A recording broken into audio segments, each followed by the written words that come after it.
Il y a une certaine spiritualité au-delà des bâtiments qui sont d'ailleurs très beaux, une certaine spiritualité à laquelle on se reconnecte en fait lorsqu'on arrive et ça se sent tout de suite dès qu'on se gare et qu'on sort, qu'on commence à marcher, l'atmosphère change et vraiment c'est, je vais pas dire ça comme ça, c'est magique, on va dire.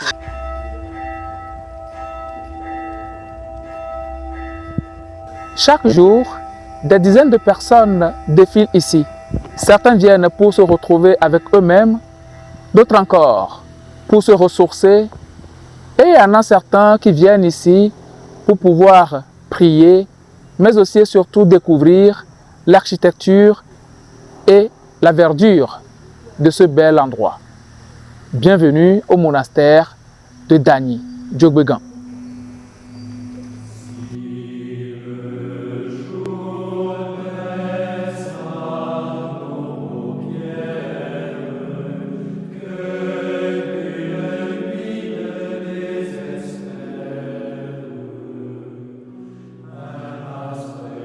La première chose que je peux dire, c'est que c'est reposant.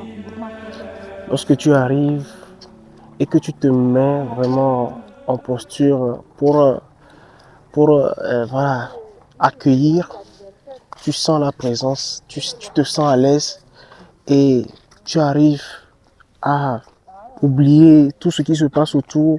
Tu es en contact non seulement avec la nature, mais si tu le veux bien, avec le Saint-Esprit, avec Dieu, avec tous les saints sur cette terre. Et déjà, lorsqu'on voit déjà l'architecture de ce bâtiment, il nous fait penser à comment tout était avant la technologie et tout. Et ça nous ramène maintenant à la vie de Jésus, à comment il est venu sur cette terre, les conditions dans lesquelles il a grandi, dans la nature, tout ce qui était là. Et quand je suis ici, ne serait-ce que le simple silence, les trucs architecturaux qui m'entourent, c'est suffisant pour apaiser, bien avant que l'Esprit Saint ne touche le cœur de chacun d'entre nous, pour encore plus nous apaiser.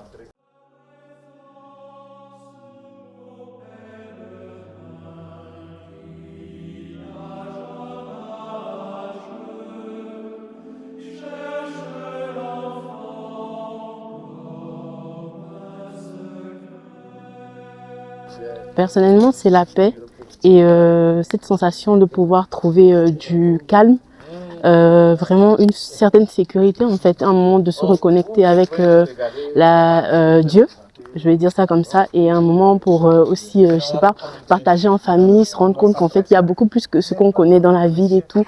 Il y a quelque part où on peut se reposer, sentir que son âme et son esprit aussi en paix.